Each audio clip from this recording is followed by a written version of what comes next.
Hello, everybody, and welcome. We're going to give this a few minutes as our participants start to log in. And let's see who we've got. A lot of people on the phone. Hi, Bart Shea. Hello, my friend. Hi, Becky. Carla, Chad, Daphne, Deirdre Klockman, welcome.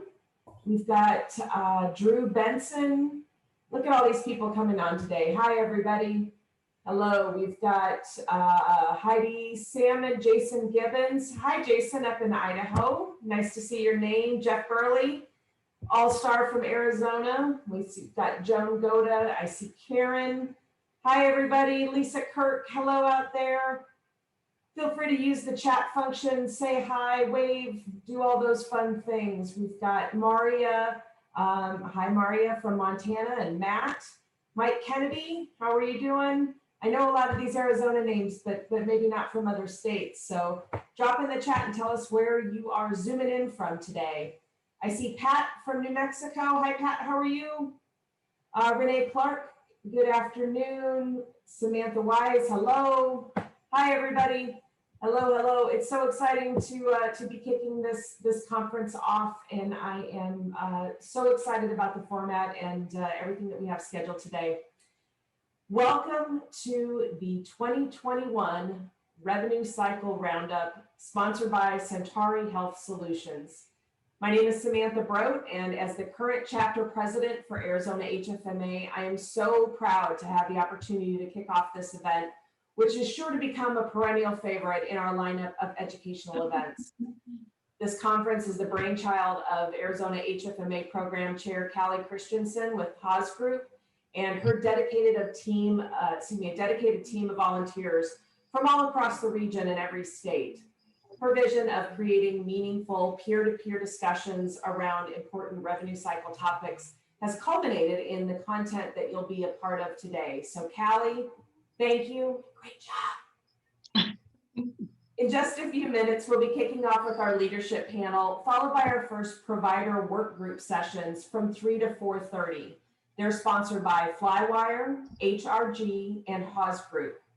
We want to encourage you to take this time to connect with your peers. Go camera on if you're able, and really talk shop. Ask for ideas around situations that you're experiencing. Share some of the best practices that you've developed. Fire a warning flare to help others avoid any quicksand that you've survived along the way.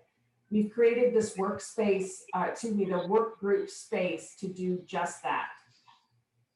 I hope you'll also join me later this evening at 5 p.m.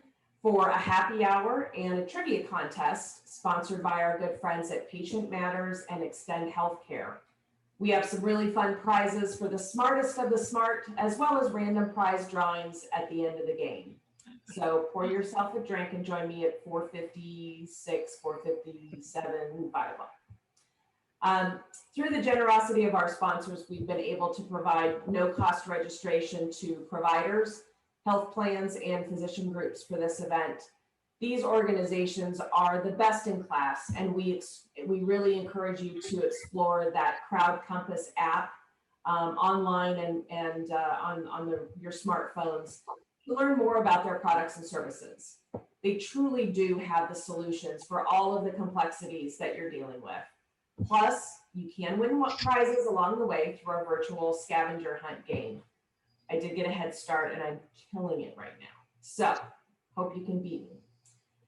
On social media, be sure to post any pictures or links with hashtag RCR2021 so we can also stay connected to you that way. On that Crowd Compass event site, you'll also find our full event program where you can get the links to your personalized schedule and read the speaker bios for the all-star lineup that we have for you during the Rev Cycle Roundup. That first round of all-star is all geared up right now for our leadership panel. So with that, it is my distinct pleasure to hand over the virtual mic over to my friend, Kelly Bauer from Centauri Health, our event's title sponsor. Kelly, the floor is yours. Thank you so much, Sam. We are honored to be the title sponsor of the inaugural Revenue Cycle Roundup Conference and wish to thank Region 10 for their time and efforts in organizing such a value-added event. As a mission-driven and result-oriented full-service organization, Centauri now brings an extraordinary level of experience and expertise in a variety of disciplines, including out-of-state Medicaid, eligibility and enrollment, revenue cycle analytics, and referral management. As an organization, Centauri was founded on the principle that we wanted to improve access to care by simplifying the system for insurers, providers, members, and patient alike. Before we begin our opening session, I'd like to share a brief video. Centauri Health Solutions provides services to payers and providers across all healthcare programs, including Medicare, Medicaid, commercial, and exchange. Our reimbursement-focused solutions and unparalleled expertise lead to higher, more appropriate payment rates for our clients, a reduction in uncompensated care, accurate, transparent provider pricing, and quality and care measurement compliance. In partnership with our clients, we improve the lives and health outcomes of their members and patients through compassionate outreach, sophisticated analytics, and data-driven solutions. As one of Inc. 5000's fastest-growing U.S. companies, Centauri is charting a new path in healthcare with power to solve and passion to serve. For more information, contact Centauri at 888-447-8908 or visit www.centaurihs.com. It is now my honor to introduce today's executive panel. We have Kerry Cornicelli, Chief Financial Officer at Phoenix Children's Hospital, Lenne Bonner, Chief Executive Officer, Clearwater Valley Hospital, Lionel Montoya, Chief Financial Officer, Memorial Medical Center, Douglas Watson, Chief Financial Officer at Dignity Health Common Spirit, Kerry Gillespie, Chief Financial Officer, Intermountain Healthcare, and Mark Simon, Chief Information Officer, Benefits Health System. We do have time set aside at the end of our discussion to address questions from you in the audience. So please take a look at your screens now. At the very bottom, you'll see a Q&A feature. We would encourage you to submit your questions there. And if you do have a question for one of our specific panelists, please make sure to put their name in parentheses. With that, Mark, I would love to start things off with you.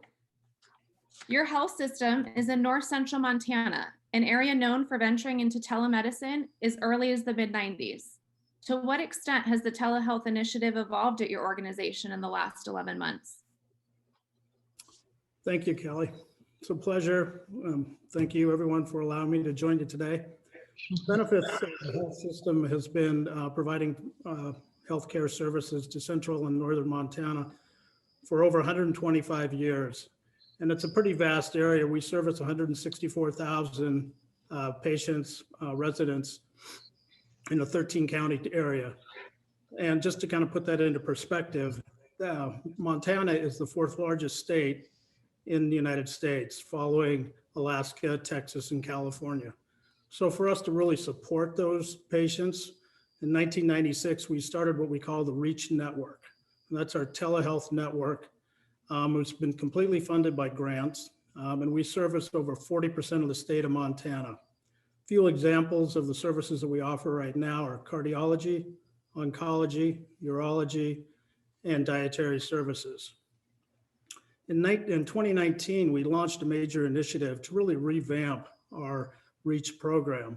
So we took a Kaizen approach to that program, and we reworked all our operational processes, our procedures, our workflows, and our technology platform. Then in late 2019, we actually added an excellent, highly experienced telehealth leader to lead that program for us. So we had the program, we had the leadership, and we had the team in place. In early March of 2020, we realized that the pandemic was really taking hold and we had to start executing on our plan. So we immediately put that plan into place and we started to execute and build out our services to support the need of our patients and our providers during the pandemic. Our provider utilization grew 785%. Our visits increased by 1,203%, and our revenue increased by 569%. And we knew we were doing a great job, but we also knew that we needed to expand services to better meet our patient needs.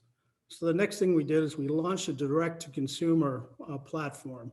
We partnered with America Well, and we utilized their platform and their providers for our patients. What America Well is, it's a mobile app. It enables our patients to actually just use their mobile phone and connect directly with a provider for all their urgent care needs. Once we got that up and running, we pivoted around and we launched a remote patient monitoring program. The initial focus of this was to focus on our diabetes patients.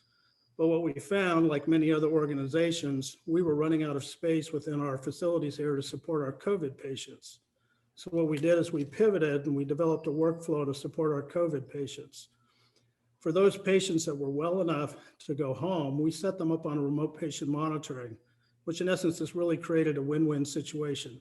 Our patients got to go home, went home to complete their recovery, but it also freed up space within our facility so we could support other COVID patients. So when we look at our program moving into 2021, we have a lot of great new offerings that we're going to do to continue to expand our services and grow our telemedicine program. Back to you, Kelly. Thank you. Kerry Gillespie, I'd love to call on you. What's been happening at your organization? Are you doing remote patient monitoring as well? So we are. We had our telehealth structure set up many years ago, and actually had done a lot of work even before COVID to make sure our telehealth structure was all built out. Like Mark, we work with American Well as well, and we have what we call Connect Care, which is the urgent care network that we can utilize for patients to call in and check on their, get checked out virtually. We also have a very strong. This is really what kind of started our telehealth program. We have a very strong intensive medicine model that we use both for our facilities and our remote facilities. We also connect with other non-Intermountain hospitals in the Intermountain region to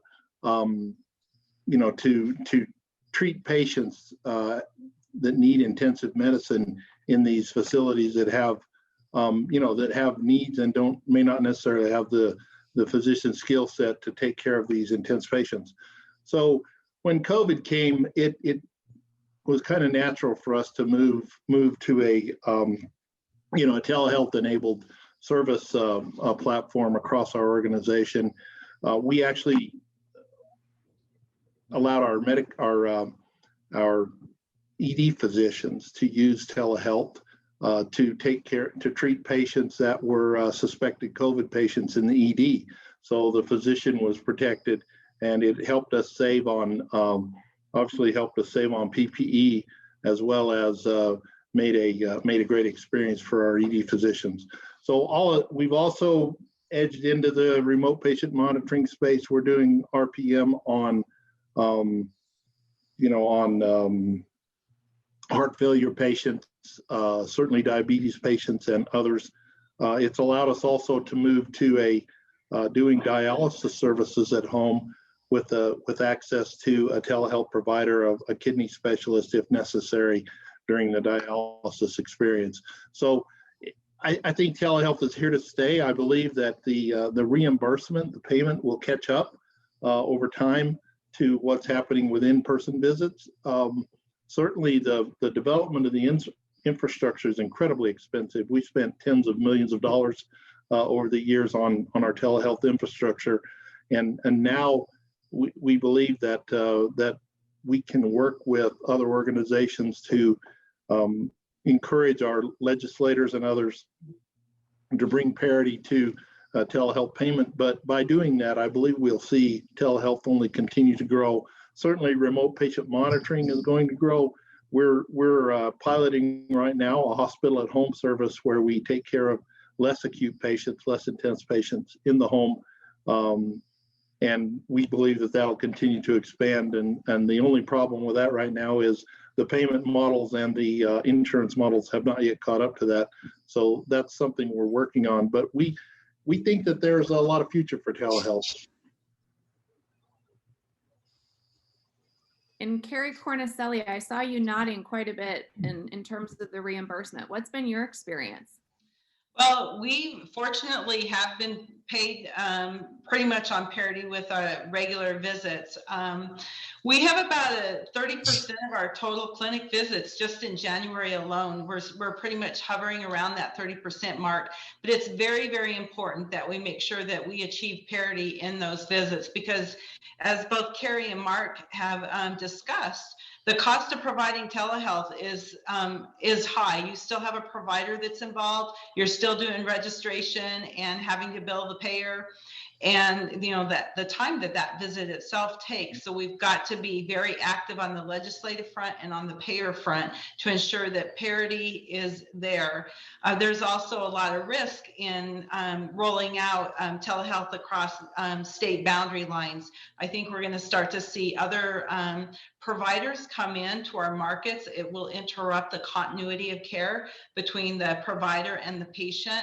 We can see other providers that have no patient relationship scooping in and doing the lower acuity cases, et cetera. So there are a whole set of challenges that go with telehealth that we're going to have to keep our eye on the ball. There's some state, there's some legislation that we're looking at in Arizona, and we're actively working with them to craft that. It does currently allow to cross state lines, but you've got to have equal reciprocity if you're going to do that. And who knows where it's all going to end up. You get what you wish for, but you've got to make sure that you protect your book of business, you ensure the continuity of care for a patient, and that you get paid properly for it. So there are a lot of challenges. And I think no matter what we put into legislation, tomorrow someone's going to think of a way around it. So we'll have to keep our eye on this ball for sure. Absolutely. You brought up challenges, which I think is something that we can all relate to, right? I mean, whether you had a telehealth initiative already in place, the speed with which we needed to employ that 11 months ago, or a lifetime as it seems, was very challenging. Lionel, I'd love to get your perspective. I know, in speaking with you, you are in a very rural area. One of the benefits of this conference is that we have, those work groups and the conversations from our critical access hospitals. And I'd love to hear your experience. What were the top challenges you faced in terms of a telehealth initiative? Well, keep in mind, as you said, we are the most remote hospital in the lower 48. So we're at the total other end of the spectrum. We didn't get our first positive case until July. And then we peaked out in October, November, around 300. Right now we have 6 active cases in the county. So we're automatically quarantined. Telehealth, we have telestroke, teleburn, and telepsych. Before COVID, we were exploring tele-ICU, tele-NICU, and that got put on hold. And we're back to the table on that. The telemedicine with the clinics and working with patients, it just doesn't work for us because our connectivity and broadband and cellular service. I live 4 miles out of town, and luckily my house is lined up with a tower, and so I could do my work from there, and cell service is good. But it never really kicked off for us. RPM, we're starting to explore that as we get back to increasing our telehealth services overall. So it's kind of scary listening to the big stories out there, and we're just kind of excited we're here away from everybody. You brought up a really good point, though, I think, in terms of broadband and really how we can get that into some of our more rural communities. I'd really just like to open that up to the panel. Did anybody else have issues just in terms of, connecting with the patients and the communities that you seek to serve? Is it related to broadband? Was that a widespread issue for you?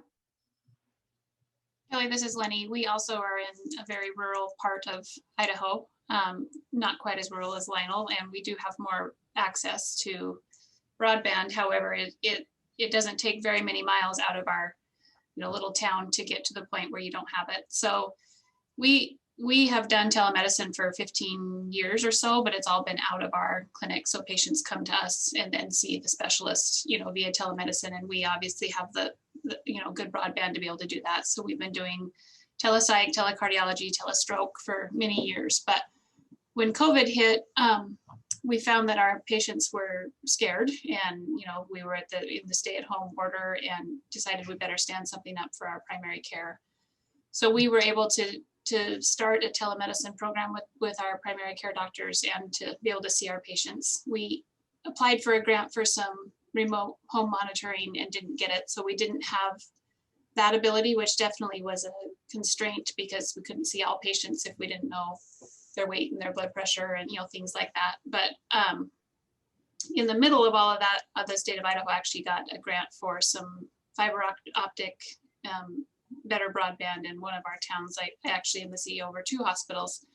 One of the 2 towns was a recipient of that. So they're in the middle of installing all of that new fiber optic, which will increase our broadband for some of our patients by 100 times. I mean, it's an incredible opportunity. So we're going to continue on with our telemedicine program out of our primary care clinics. We've seen about 1,000 visits since we stood it up and continue to do so. We hired somebody to manage that piece of it for us, and patients can go online and schedule an appointment now for us. And one of the big advantages we had by doing that was if we had a physician either quarantined or we actually had several that came down with COVID, we were able to have them continue to work from home and see their patients. We would just change their schedule from in-person to telehealth, which was really helpful for us financially and for being able to be there for our patients. So we look forward to being able to expand that more now that the broadband is getting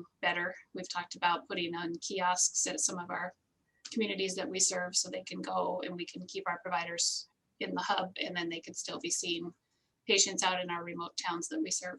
So it's been a little bit of a mixture for us, but it's been good. Well, congratulations on the grant. Yeah, that was great. It was a great opportunity for the state. Absolutely. Doug, I saw you nodding as well. Did you experience some unexpected outcomes, some positive outcomes from telemedicine? We definitely did. And there's a few areas. First of all, it's definitely here to stay, as Kerry mentioned. And the question is, how are we going to ensure that we can continue to pay for it and get reimbursed for it, et cetera? But, we moved, as everybody did, to about 100% telemedicine for a period of time. And then as we've been able to go back physically, we're still running about 30% of our visits in telehealth basis, which is really positive. The place where we've had some real eye-opening results, though, was behavioral health. Because we've found that we operate the largest behavioral health plan in the state, along with another Catholic health system partner. And one of the things that we really was kind of amazing was what we found is that the no-show rate for telehealth visits went way down. So we had a lot of patients who would not show for a physical visit, but would make it to their virtual visit. And we didn't have the transportation costs and transportation issues because we would help often the patients get to their visits. And that was not inexpensive. That was a fairly expensive effort to do. And so with virtual health, we've been able to dramatically improve the ability to actually get the care to those patients who really need it. And we've also been able to do it at a much better cost point, which now allows you to do it for more people. So that's been a real winner. The other thing that I think has been interesting too is that we've had to adapt as we've had to restrict visitors and we've had to do other things to protect people. People still need that connection point to their loved ones, et cetera. And so we've taken some of these telemedicine tools and some of the simple tools like what we're using today, Zoom, to allow patients to communicate with their families or for their families to communicate with the doctor. We have a specific tool we'd actually developed in the past for our neuro patients where the physician could record the instructions and record information for the patient, but also for their family on a tablet that they could take home with them and log other things as they continue on their care, because many neuro patients end up with a sort of an acute event, but then a long rehab and other care continuum after that. And we've taken that platform and been able to use it for a lot more patients because it gives the ability for that communication directly to other caregivers or folks that may be in their family that can't come in physically to talk to the provider or the doctor. So it's been a real win because it's so hard for patients and their families when they can't physically be together when the patient's being cared for, and being able to at least give that virtual capability we've heard is tremendously valuable to them. Absolutely. It's that emotional aspect. It's really serving the patient, mind, body, and soul in some ways. So I know we've talked quite a bit really in how telemedicine has played a role and grown and evolved since COVID-19 started last year. So I would really kind of like to shift that. I think that's a great starting block into one of the other topics we wanted to talk about today, which was lessons learned from COVID-19. although I'm sure we could agree we're still learning as we go. It's an ongoing process. But Doug, one of the things that we talked about previously, and living in Arizona myself, I know that we were once really known as the COVID hotspot. That put facilities with less staff in greater need of providing care to our communities. In what ways did your organization structure change to meet demand? Were there types of cross-training that you needed to accommodate so that you could meet those concerns and practices? That was a very complicated question. There were a couple of things that I think definitely came into play. One was early on realizing that if you're just an island unto yourself, it really was difficult. And so our clinical leadership, in particular our chief medical officer, very quickly started meeting with the other chief medical officers of both our competitors and our partners, in order to start to talk about the fact that this was not, a competitive situation. This was, how are we going to make sure that as patients from the outlying parts of the state, which we're seeing sudden peaks. So the Navajo Nation was one of the first to have a major peak that was well in excess of their capacity to manage. We saw that in Yuma and some of the other parts of the state. And those patients would be inbound to Phoenix, but they were just going wherever they could, whoever answered the phone first or whoever they could get to. And so together with everybody in the care world in the state, we were able to put together a trafficking mechanism by which the outlying facilities could call, and we could direct and sort of level load across the market so that we didn't have any one place get completely overwhelmed. And again, that's really important because if you step down a level, each of those facilities that's getting overwhelmed is a staff that's getting overwhelmed. And you've got nurses and you've got physicians that are trying to figure out how to suddenly move from, and we went in the first wave from not anywhere near enough patients to take care of, because we were shut down for electives, we were shut down, the whole community was shut down. So we were really struggling to, how do you, there isn't enough work to keep people busy. And then within a very short period of time, we were at a point where we were hitting peaks above our licensed bed capacity. And so that's really stressful for the people involved. I mean, if you think about being a nurse in that environment, and you also have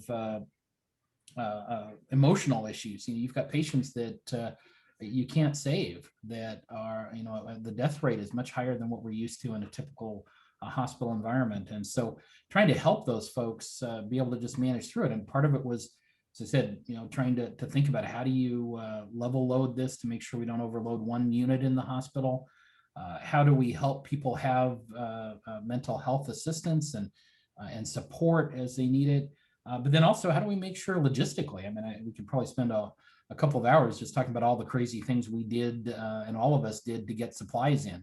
We ended up at one point having to figure out a way to produce our own gowns, and we had to work with the National Guard to help fly material into town. One point we were producing our own 3D printed masks because you couldn't get enough N95s. We were figuring out, can you reprocess them? What can you do? But you can't get enough to protect your people. And that's a real, you're asking people to step up and do really amazing things. Well, you've got to step up and make sure they're protected, and you've got their back as best you can to make sure that they're safe. And so it was very, very difficult through that period of time, but I think we learned collaboration both within our own system, but then across the market. We would work with folks to figure out, how, if you're short of something, how do we help you get it? Or, if you've got something, how can you help us get it? And it was really refreshing. That was certainly the positive part of COVID, was just the ability for people to sit down other differences and just concentrate on, we've got a major issue to solve. Patients come first. How are we going to figure that out? Absolutely. Kerry Gillespie, I saw you nodding. What was your experience at Intermountain? I mean, were you seeing people cross-train for different tasks that maybe they weren't doing prior to March? We absolutely did that. So Intermountain made the decision when we got to the COVID point, really the point where we started shutting everything down about mid-March. We made the decision that we were going to keep our caregivers whole, which meant that we were going to not lay anybody off. Huge decision, significant implications, obviously financially for the organization. But what we did end up doing was, because testing became something that required a lot of personnel, we would cross-train nurses and others who were working to be able to man our testing sites. And then as we got as we moved into the fall and the COVID surge started happening, then we'd moved away from the testing sites. We'd hire temporary caregivers to work in the testing sites. And then as it got, COVID got very, really, really high COVID census in December, really November, December, and January, we had significant amounts of contract caregivers in our facilities. Very expensive, obviously. I mean, we saw our average nursing temporary, contract nurse rate go from about $75 an hour to above 200, and so over that period of time. So we had to make sure that we number one treated our caregivers fairly, and cross-trained them and had them do different jobs, but also had the appropriate staff and PPE in place so that we could take care of the patients that we needed to.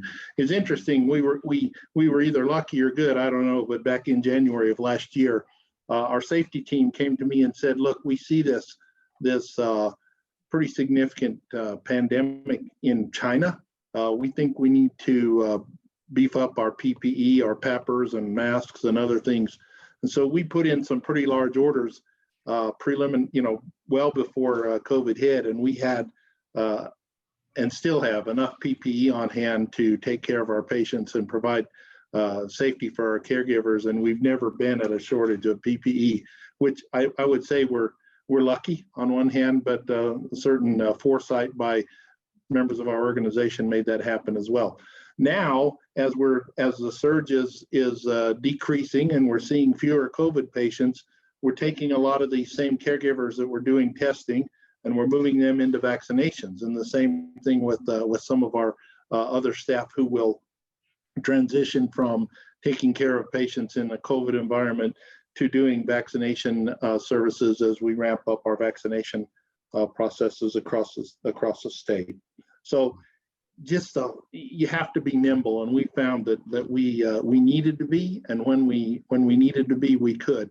I will tell you that we had in November, December, we had significant caregiver burnout. Physicians, nurses, APPs that were on the front lines really were stressed and had a substantial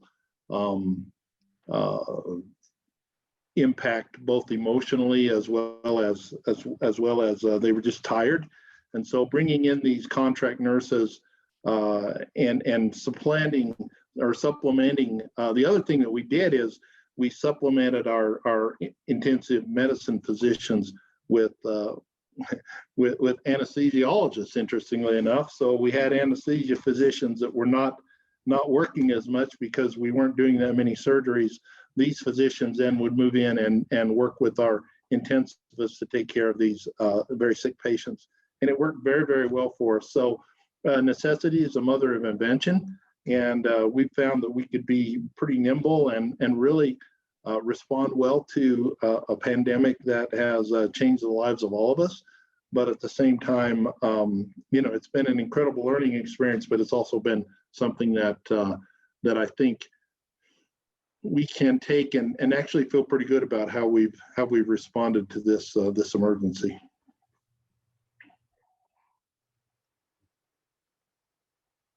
Absolutely. I'm curious, looking back again on 11 months, there's so many things that we have learned. I'd be curious, Lionel or Lenne, from a rural health perspective, looking back, was there an opportunity where you would have done something different? Do you feel that the initiatives that you added at that time were the right decision? What was the greatest learning experience for you? Probably the greatest learning experience was from day one when we activated incident command, was how resilient our employees are in cross-training, willing to help, willing to volunteer, and even our community.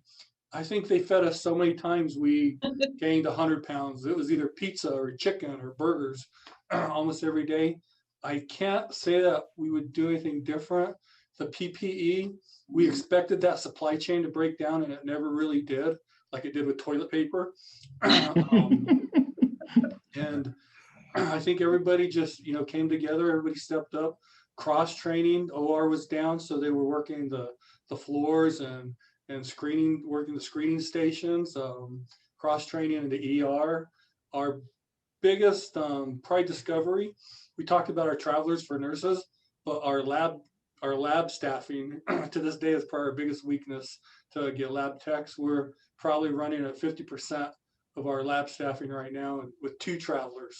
So Wow. Can't say that we did anything different. It was survival, and I'm just proud how everybody stepped up. Yeah, I would say, very similar to what Lionel said, the thing that we keep talking about as a leadership team now is how much we've come together. Not that we weren't before, but we really have grown so much closer together. And the thing that we find interesting is that we can make a decision in no time flat, and we feel really good about that decision. And a year ago, it would have taken us 60 days of analyzing and gathering and researching. And so we kind of laugh that, it takes a pandemic to get us to launch a telemedicine program, for example, something that we've been wanting to do forever. And we stood it up essentially in overnight. So that's been something that we've kind of been able to, celebrate. Similar to Kerry, we also kept all of our employees whole because we were eligible for the PPP dollars, which is part of the, then you had to keep people whole. And it was really a proud moment for me because we had people that weren't busy, yet we needed to keep them on the payroll. So we asked all of our management team organization-wide to come up with a list of projects that they want to get to, but they can't. Cleaning out storage closets, shredding files, scanning medical records, things that you just can't ever quite get to. And we came up with a complete list of projects that employees could work on, and we had somebody manage it, of course, so we had the right people doing the right things. But if somebody wasn't busy, it was on their honor system to sign up to help with one of those projects. And we had quite a few volunteers, and we got quite a few of that list completed, which made us feel better and made the employees feel better about the fact that they were, staying whole, even though we had no patients in the hospital. So a lot of really positive things now that we can see the other side of it. At the time, it was super stressful, and financially, we still have not even come close to recovering. We never really hit that surge since we're so small. We can't, we don't have an ICU. We had to transfer a lot of patients. So it's going to take us a while to recover financially, but the positives we have as a team and an organization outweigh that, because I'm confident we can overcome that. Kari Cornicelli, I'd love to get your input. I mean, you're the only children's hospital here on our panel today, but looking back at some of the operational and financial challenges, what do you think was the greatest accomplishment, or what was the greatest learning opportunity for you? Oh gosh, I don't know if I could point out one absolutely greatest outcome. I would say that, just tagging on to what Doug and Lenne and Lionel and Kerry have said, this was an opportunity for all of us to collaborate, both as a community, to rely on each other and work together, both with our front end staff, with the state and the legislature, and trying to make sure that we were all aligned in the direction of, are we going to be able to keep services open? How long? When can we reopen? PPP, PPE, you name it. It was just an opportunity to be very nimble and really strategically work together, which I think that we did very well in Arizona. We, for some of the examples of what we did, fortunately, kiddos weren't significantly impacted with COVID. And so we actually took patients that were up to a certain age limit, 22, 25, that normally we wouldn't take unless they were an adult kid with congenital issues.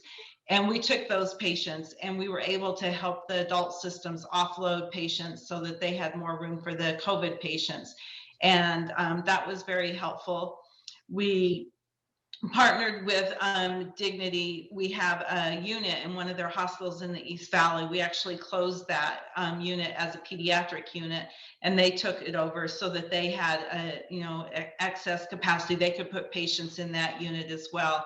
And I think that really helped them in a time of desperate need for additional beds. And we felt really good that we were able to contribute in that way.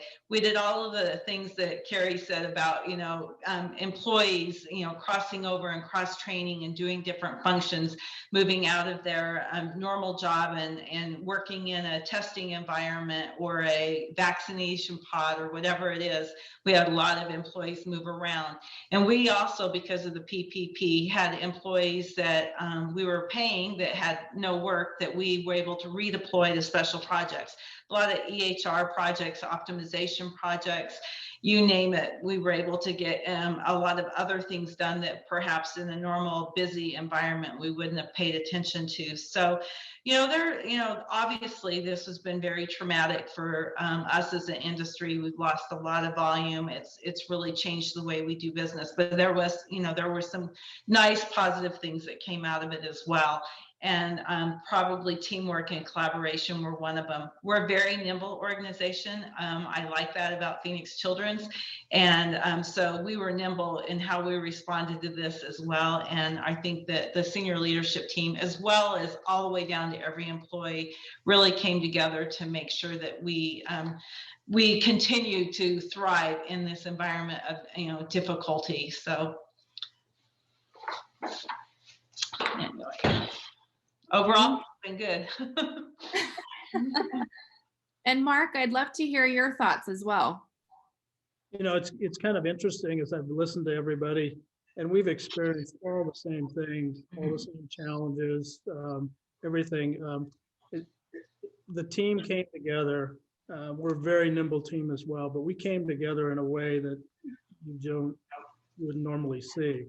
We gelled together as a team. We got focused. We set up, we call our EP team, our emergency preparedness team, in early March. And the thing about Montana here is we really didn't experience a lot of COVID early on. And so we were prepping and planning, meeting 2-3 times a day. This was going on, and we were waiting for something to happen, and it really just slowly crept up. And it wasn't until summertime when literally Montana was inundated with travelers. It seemed like nobody could go internationally, nobody could travel, but Montana was a very safe state at the time, so everybody came here. And by August, our numbers just started to peak, and they just took off from there, and they're just beginning to come back down now. But we went through this period of time of when's it going to happen? We see a little bit, when's it going to happen? Then all of a sudden, boom, it hit us. And the team did a phenomenal job, gelled together. We had people that were doing other kinds of jobs, filling gaps, doing what they needed to do. Everybody stepped up. We had, access to PPE issues that we were challenged with. We were able to work our way through that. We actually set up our own, we called it the sweatshop. And I don't know if that's a good term or not, but we started producing our own masks. And we were producing 400-600 masks a day. And we had a whole team in one of our conference rooms producing masks, and we were distributing those out because it was challenging to get the masks for us.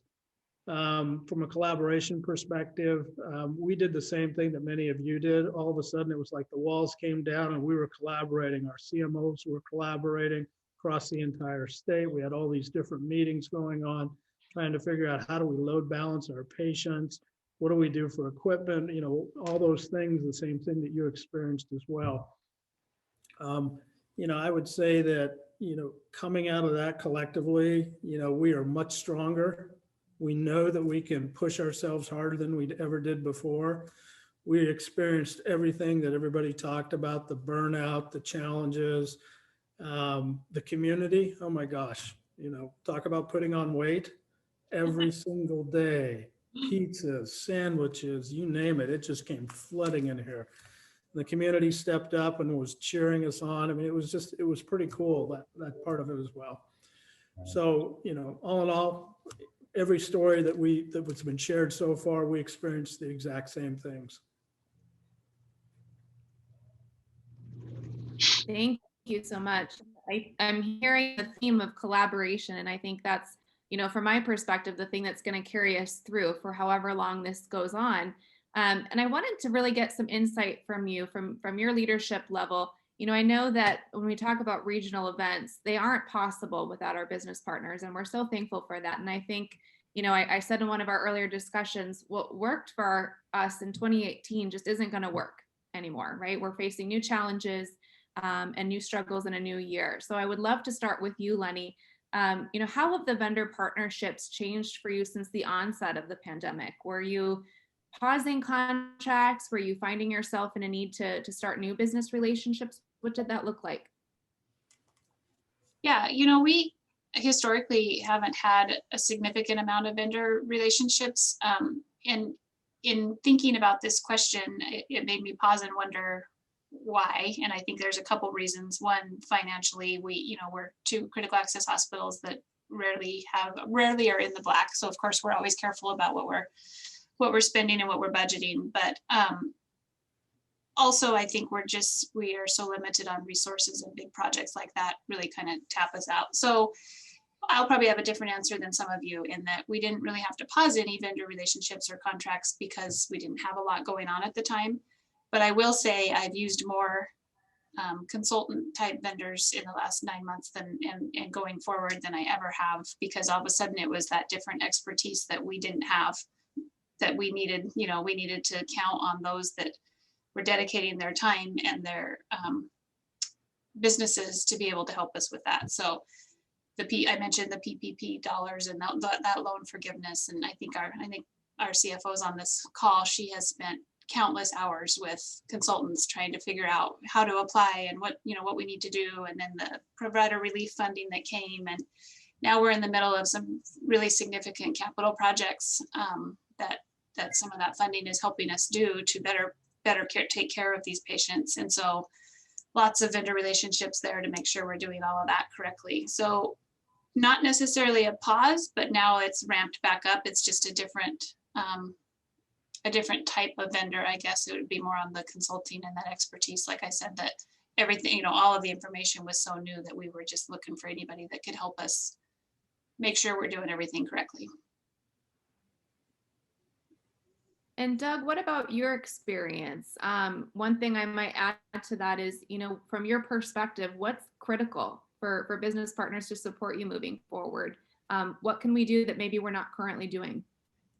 We had a similar situation, I think, where there was a need to, as Kerry, I think, said, become very nimble and move things quickly. And so we had several partners that I could say really stepped up. We work with a company called Contessa, so we develop our home health and home hospital environment. And so as we were hitting the peak of some of the summer surge, we were trying to figure out, how do we get patients out of the hospital faster? And in many cases, we had patients that were somewhat stable, but we would never normally send them home. And so we worked with them very quickly to set up a protocol and set up monitoring and an ability to get them into their home for the last few days of their care. And sometimes that then freed up a bed that we could have another patient into very quickly that couldn't be cared for at home. And it was really neat to see that rapid shift in ability to just, again, say, we're your partner, how do we help? And we heard that from so many people, so many of our vendors. Another equipment manufacturer came back and said, hey, we know surgeries are down. Let's work out a way that we can extend and not, and give you some forgiveness for a few months, because we know that you can't use the machines that you would normally use. And again, that sort of spirit of how do we work together to make sure you can do what you need to do to serve the community. And you really saw some of the vendors step up to that. And again, just being creative. I've had folks bring some really creative, unusual, different ideas on how we could solve problems. And that's been fantastic. We've also rapidly started some new relationships. We had a home monitoring, so as opposed to home health, but home monitoring. So you actually can monitor a patient at home that's come into the ED, perhaps isn't sick enough to be admitted, but yet too sick where you just really don't want to let them, don't want to let them go unattended or unchecked, if you will. And so one of our smaller facilities had been piloting and working with a vendor. And as we realized how well that was working, we went to them and said, can you scale this overnight for us? And they said, yeah, let's figure it out. And they did. And it was really tremendous because, again, it came back to, we were able to help save lives together with what that vendor was willing to do to help us. And tremendous support. It was really wonderful. Kerry Gillespie, I see you nodding. What's your take on that? So we've had we took a couple of takes, obviously, with the vendors that provide us with supplies and certain services. We went to them and said, hey, can you help us out here? We really need some assistance during this time frame. Asked for some discounts that we didn't typically get, and we're able to accomplish that in a number of places. We actually had a couple of consultants who were working with us before the pandemic, came in and offered a substantial amount of value, essentially free consulting assistance to us for up to a certain, a large number of hours in one case.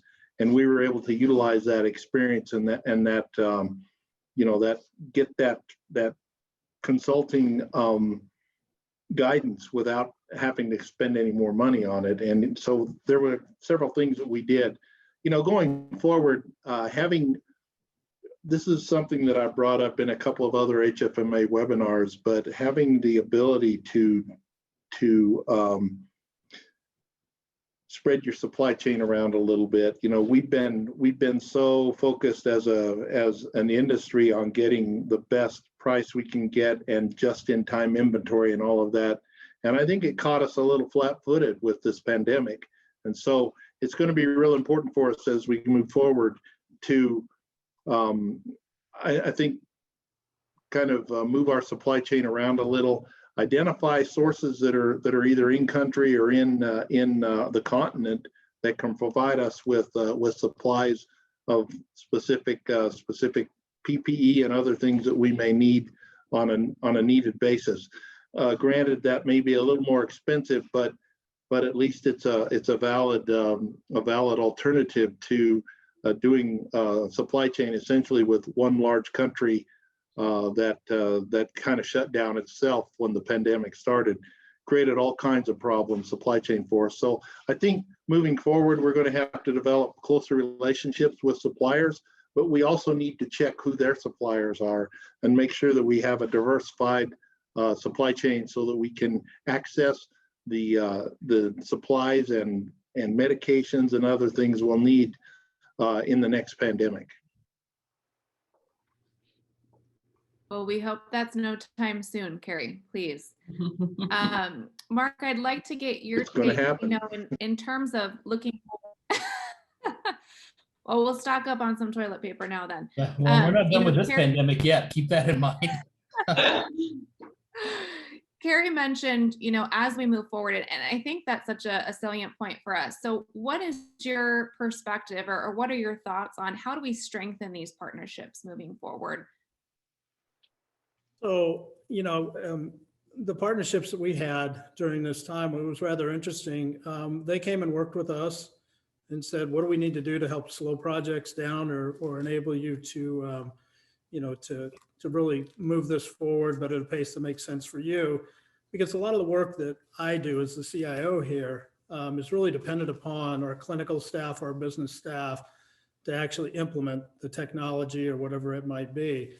And when the clinical staff and the business staff was so focused on, the patient at the time, we had to go to our partners and say, we need to slow these things down a little bit because I just can't move this technology out as quickly as possible and operationalize it. So that was one thing that really, they came to the table and said, how do we make this work with you? And we did a great job of doing that. The other thing that happened for us was the projects that we could move forward where normally we would have consulting staff or people here on site, we did it remotely. And so everybody went remote, and just like the conversation we're having here, our projects moved forward just on video. And we didn't have that at the elbow support or that direct interaction. And it was a little challenging at first, but once we got it figured out, our projects continued to move very successfully down the road. So, what I see, moving forward here is that I think that our partners that we work with, our vendors, are going to be a little more cognizant of our world and what the dynamics of our world are, and be maybe a little more forgiving to work with us because things do happen. I mean, we had a pandemic here, but our normal everyday world is extremely, demanding and challenging. We could have a major event happen. that calls us away, nothing as big as a pandemic, but something that would impact those projects. And I think that our vendors are far more aware of that and far more cognizant and more willing to work with us now on a different level, something that I've not experienced before. And I do hope, moving forward, it continues that way. There was a question that I want to pull in from our chat, since you mentioned remote work. So maybe starting with the internet and VPN connections that are needed, how are your organizations dealing with some of those technological needs, especially for users that require the ability to use large amounts of data and need a secure connection? So I don't mean to derail the train here, but I thought it was a good insertion point to answer one of the questions from the chat around remote work. So maybe Mark, starting with you. Yeah, Benefice wasn't big on remote work. And I come from the world prior to Benefice. Remote work was something that we just normally did. When the pandemic hit, we immediately moved into a remote work model. And we found that in some places that worked really well and some it didn't. I mean, being in Montana here, you can be 5 miles outside the city and have terrible internet connection and not really be able to do your work. So we really had to figure out who could go remote and who couldn't go remote. And then we had to figure out what were we going to allow them to take home with them, because they had an environment in their office that they were used to working in. Could be dual screen, certain processing, bandwidth. And so we really had to figure out how are we going to recreate their world at home at the best of our ability that we could. And so it was challenging from that perspective. Plus, when you think about it, there's a lot of HIPAA issues and things that you have to be very concerned about when someone's working from home. Like a request would come in, well, I want to be able to print from home. Well, we can't allow you to print from home because now we're stepping outside of our control and we can't monitor that. And we had this long conversation about, well, if they did that, would they have to be in an office, a separate room? Would they have to be able to lock that room? And if they did print from home, would they need to take home a paper shredder with them to shred the paper when they were done with it? And they couldn't use their personal PC. So we had a whole conversation around that piece of it. But I would say that, from a staff perspective, two great things have come out of that. First and foremost, staff satisfaction is up dramatically. My staff really enjoy working from home. They like the flexibility that it gives them. And they like that, they can get up in their pajamas and just walk into their office and they don't have to, do all the gussing up stuff we normally do to come to work. And I think the other thing was that productivity is up significantly. And, I've worked from home, and I'm sure many of the people on this call here have worked from home at one time or another. And it's, when you're working from home, it's, if you don't have distractions, you just work a lot. And so, productivity's went up dramatically, which is a good thing for that. Yeah, meetings can go from 6 to 6 and nothing in between. Yeah. Nothing in between. Oh. Thank you so much, Sam. That was a great question. One of the things that I wanted to talk a little bit about, and actually, Kari Cornicelli, I have this question's for you, but I think what we just talked about was really a great segue into how we move forward with this remote workforce and maybe what we do if the entire team can't work remotely. So from your perspective, how do you plan to foster a culture of collaboration moving forward when you have staff who are home and who maybe are on site? That's going to be our ongoing challenge. And we've had a lot of discussion in our organization. Maintaining our culture throughout this pandemic has been one of our biggest concerns. We have such a great collaborative culture. We're all there together every day, working together. How do we maintain that now that we're dispersed across this huge geographic area? And Mark, like you said, all of the employees, like in my division that are working from home, love it. They don't want to come back. They're very, very productive. Productivity's never been higher. Employee satisfaction's never been higher. But then you have this whole group back at the hospital, the caregivers, the frontline people, and, they rely on us in those relationships. And how do you keep those relationships in place if half your workforce isn't on site anymore. And that's really one of the challenges. We implemented the PPP to keep our employees whole during the pandemic. We didn't want to lose any of our valuable employees. They are who we are. And so we didn't do any furlough. We kept all the employees whole, gave them many projects. And now that we're transitioning that, how do we still keep that collaboration, that engagement as we start to reduce staff to, not reduce staff, but flex to our new levels of low? And how do we deal with, yes, it was okay for you to work at home, even though you had your little kids running around. We know that that's going to be part of how you work because everyone's home. Now, how do we draw the line and say, you can't be remote unless you meet this criteria? And one of them is that you have a private place, a quiet place to work, and it's secure. You know, all of these challenges. We've had a remote workforce team that has gone through and updated our policy. I think it went from like 2 pages to 6.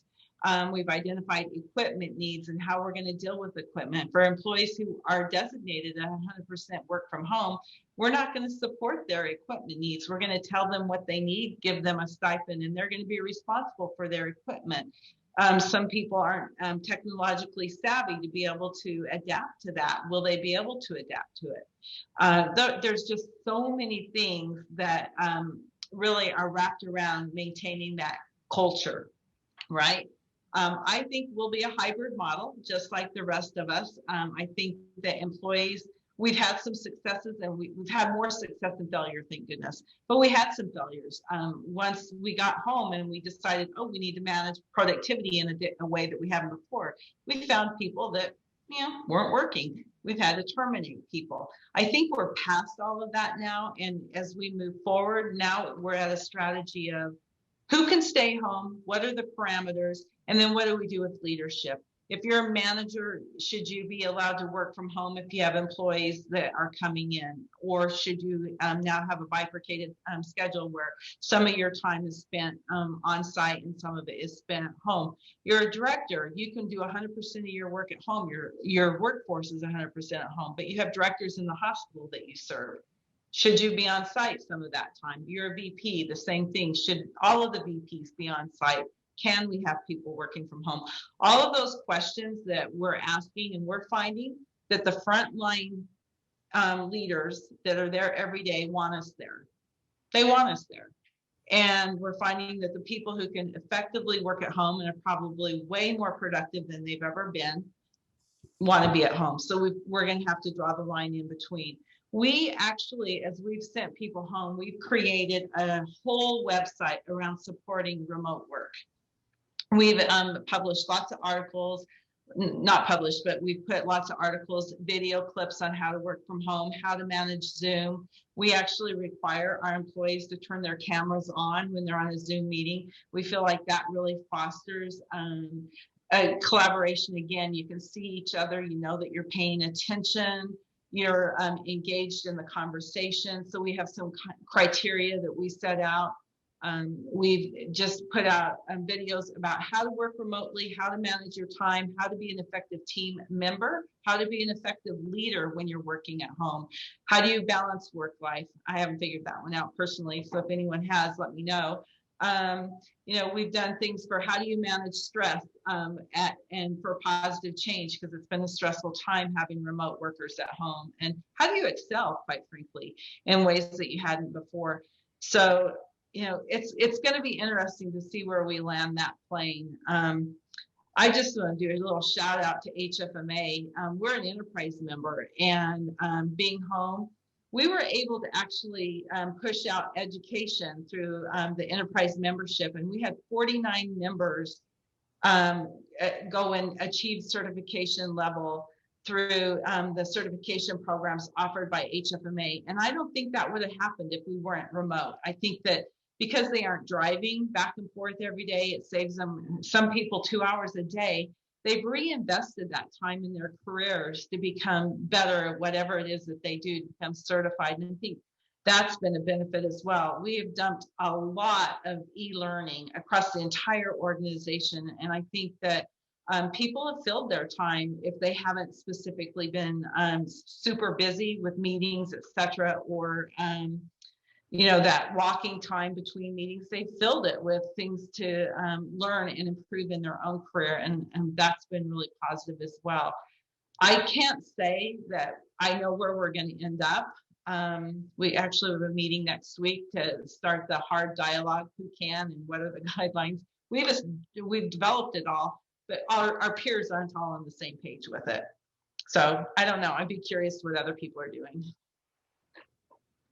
I'd love to open the floor for the panel. I mean, are you seeing the same struggles and having the same experience that Kerry is, or have you figured out how you're going to approach this moving forward? I see you smiling, Mark. I don't know.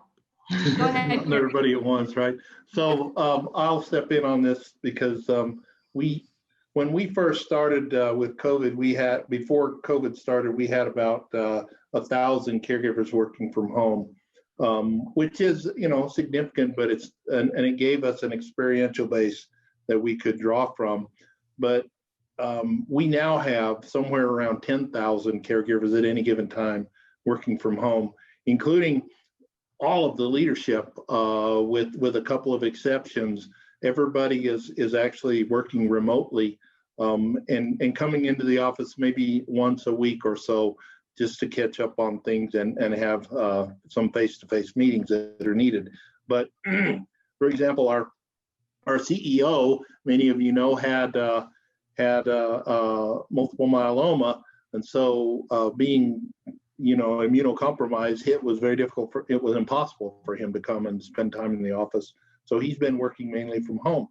So when you think about it, actually this home environment has been very effective for us for the most part. Vast majority of our caregivers are happy with homework, and many of them would prefer to work from home. The other thing that it's done is it's allowed us to reassess all of our rental properties, and we've actually been able to begin terminating some of our leases because we think that we'll continue to have maybe not the 10,000 caregivers that we're talking about, but maybe a significant fraction of that will continue to work from home all the time. And so we're trying to figure out how we work with offices and office space and cubicle space and all of that as we go forward. And it's not an easy puzzle. It's not the solution is not easy, but at the same time, it's going to be, I think it'll be something that we'll become pretty effective at. What we have done though is if you're working in a hospital or a clinic or other patient-facing part of the organization, the expectation is that you continue to work, and even the leadership spend all of their time in the facility. So hospital administrators, hospital finance directors, et cetera, those folks all work, continue to work in the facilities and be the face of the facility to physicians and others who have to be there taking care of patients. So we've kind of bifurcated it from that perspective, but it's been very successful for us. I'm curious, Kerry, have you terminated any leases early? Have you had any success with that? Unfortunately, all of our leases are 2 to 3 years out, and the building that I'd like to get out of is owned, and it's the worst. So just kind of curious if you did early outs on any of your leases. We have not. Okay. So we're terminating as they come due. Fortunately, we had a number of leases that either have come due or will come due in the near future. And so it was just we're kind of lucky in that respect, but no, we've not terminated any leases early.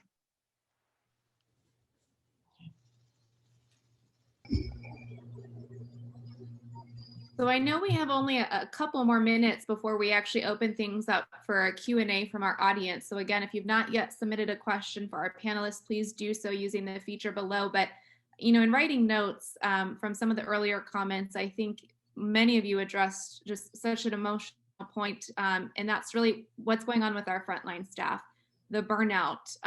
We talked about it in some of our conversations, really.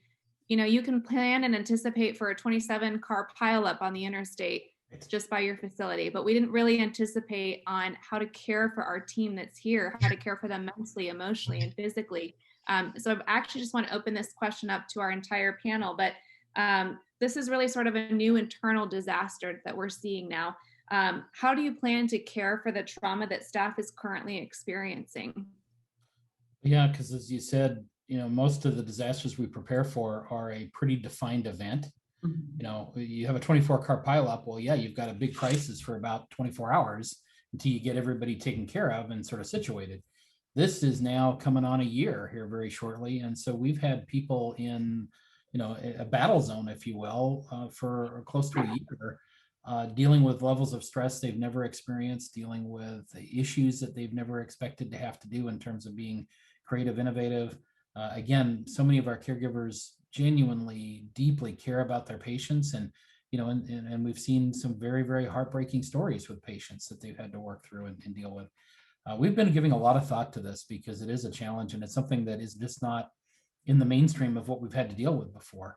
So we've been reaching out. Actually, we have an Air Force base locally. We also, I think I mentioned earlier, we had done some great things with the National Guard earlier. The military has some experience with long-term issues around traumatic stress, et cetera. And so there's some learnings, hopefully, that we can potentially reach out and get some sharing from them.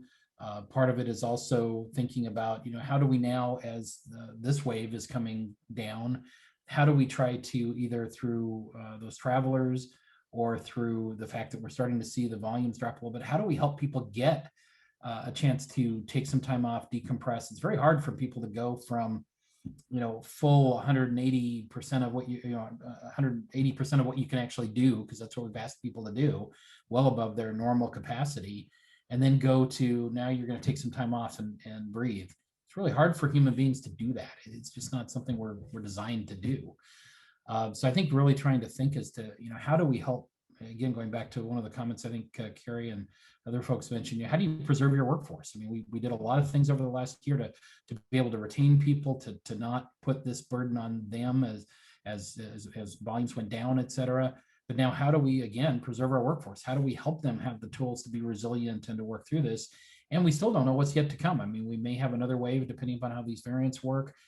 We may have other issues that are still to come that we just don't know about, and taking advantage of any windows to give people a chance to rest and recover and recharge is really important. So we're spending a lot of time thinking about it. I don't know that we have all the answers yet, other than, trying to build that into people's thinking, trying to do little things to help, whether it's a relaxation station on a unit or other things that we're trying to do.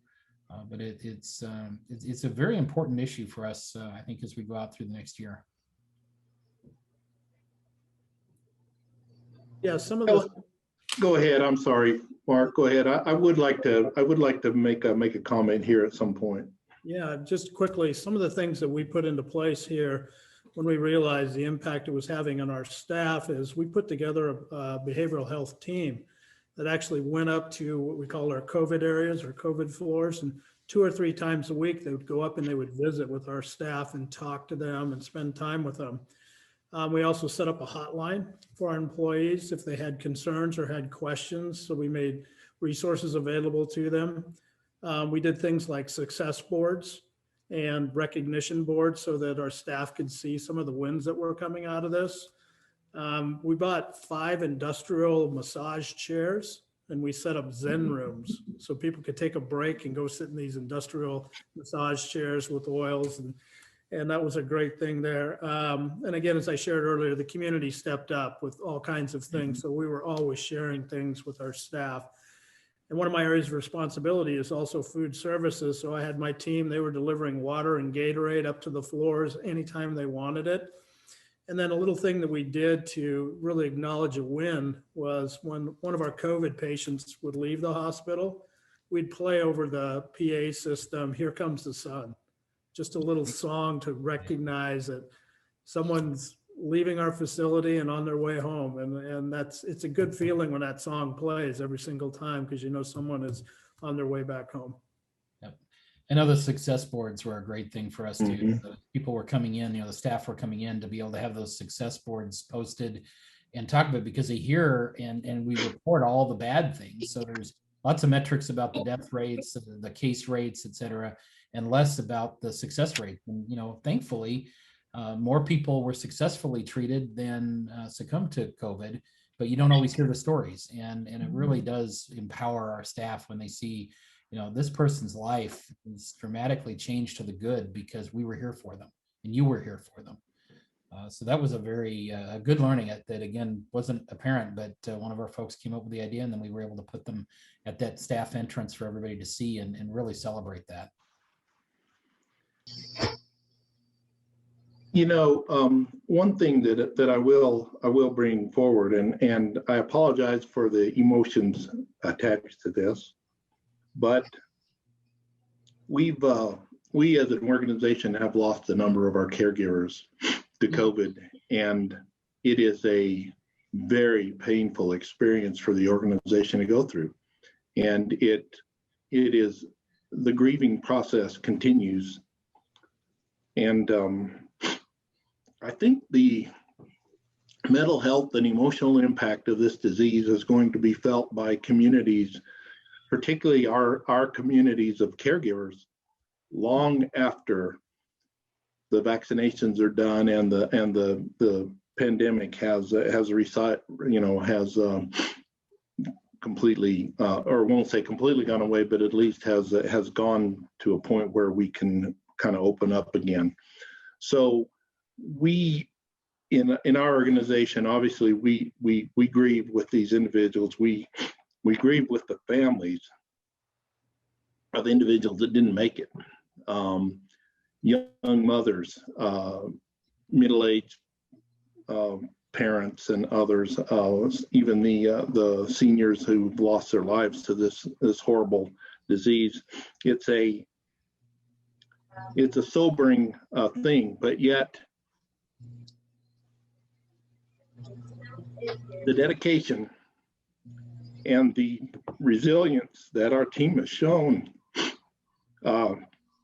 gives me an amount of pride and certainly a sense of feeling blessed for being part of a response to this pandemic. So once again, apologize for the emotions, but I am absolutely blessed to be associated with a group of people who dedicate their lives to taking care of others. Thank you. So well said. When working in healthcare the past 30 years, I think we've all had a choice of staying in the industry and going to another industry. But especially with Kerry, what you've just shared, we really are blessed, and it is an honor to serve the communities in the way that we do. And despite everything that we've been through as an industry, to see us come together with our community, our donors, our vendors, and mostly our employees, it's really been amazing to watch how much people care about people. And I appreciate you sharing your story because I think it resonates with everybody. So thank you, Kerry. Thank you so much. I mean this from my heart, and actually I'm surprised that I didn't cry because Kerry, I was tearing up as you were speaking, and there were even some amens in the chat. So thank you really to all of you for not even just sharing your experiences and your insight, but for sharing a bit of your heart with us today. I know we have almost 200 folks still sitting with us, and I know you've shared a lot that's going to stay with them long past today. We do have, somebody else is tearing up too. So thank you again, Kerry. We did have a question from the audience. I know we have just a couple minutes, so I wanted to bring this to light. Lee asks, how did your organization communicate with your patients with all of the changes with COVID and telehealth? Facebook was the biggest thing for us, and the radio station. Yeah, we did a weekly letter from a physician on our team that we just still to this day, they volunteer every week. When somebody writes an article for the paper, and then twice a week they're in a live radio spotlight where they're asking questions from the local radio station, and then Facebook as well. So those three means were definitely our most popular, and we've heard such good things about the community hearing from the physicians in these articles that we decided we would continue doing it even into the future on different topics. So that's been really good. We did some videos by service line or specialty, really taking the questions that patients and families had, and a physician sitting down and doing a video that you can go on our website and watch about how to navigate through the system or to deal with their disease process or access care during the pandemic. And those were very well received as well.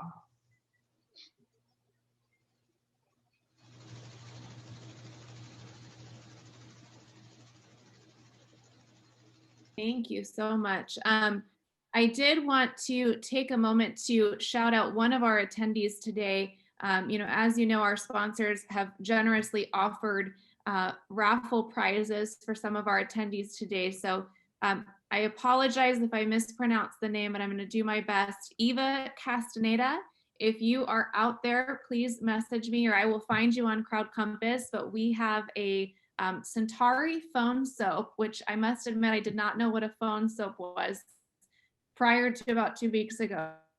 So I hope I'm not the only one, but it is a wonderful tool, and we will make sure that we get that mailed out to you here this week. With that, again, just truly a heartfelt thanks to all of our panelists today. You've devoted so much time to this organization, to this event over the last few weeks, and I'm just incredibly grateful for you sharing this time with us. And Sam, I know we have a special announcement, so I'd actually like to pass things back to you. Thank you. Thank you. Again, so many thanks to Centauri Health, Kelly Bauer, of course, for sponsoring and moderating the event.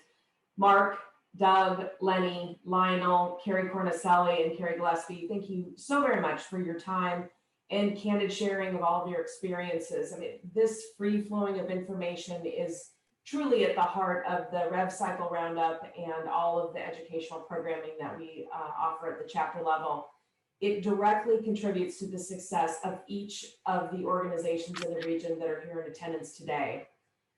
Kari Cornicelli, you touched on the HFMA educational menu and the certification efforts that your team achieved, and I just want to expand a little bit on that. In Arizona, our chapter is very fortunate to have the executive support for enterprise members from Kerry at Phoenix Children's, Dennis Dolan at Mayo Clinic, Nancy Kaminsky and Claire Agnew at Valleywise Health. And in the spirit of educational excellence and promotion of education and a little bit of friendly competition, Jason Metcalf from our chapter created a certification challenge between these three organizations. We saw a major uptick in certifications among each one of those memberships, really earning every potential designation that HFMA has to offer. With 49 staff members getting certification in the past year, which was a 17.22% increase, Phoenix Children's Hospital rose to the occasion and just crushed our expectations. When we saw those numbers, we knew that we had to do more than just a golf clap. We needed some hardware. So Kerry. Wow, congratulations. That's right. I'm so happy to be able to present you with the inaugural, the Certification Challenge Cup trophy so that your team can have a boat parade or whatever type of celebration that you see fit. I'll fill this thing up with hand sanitizer and you and I will get together for a handoff. But again, we're so happy to celebrate your team's achievements and really showcase that. But keep it up. We'll have another certification challenge winner next year. And again, Kerry, congratulations. And thank you for pushing that with your team. Thanks. So everyone, we'll see you back here at 3 o'clock for our first work groups. We'll see you there for 3 o'clock and then on to the happy hour later tonight. So thanks again, everybody, for joining in, and we'll see you back here soon. Bye-bye.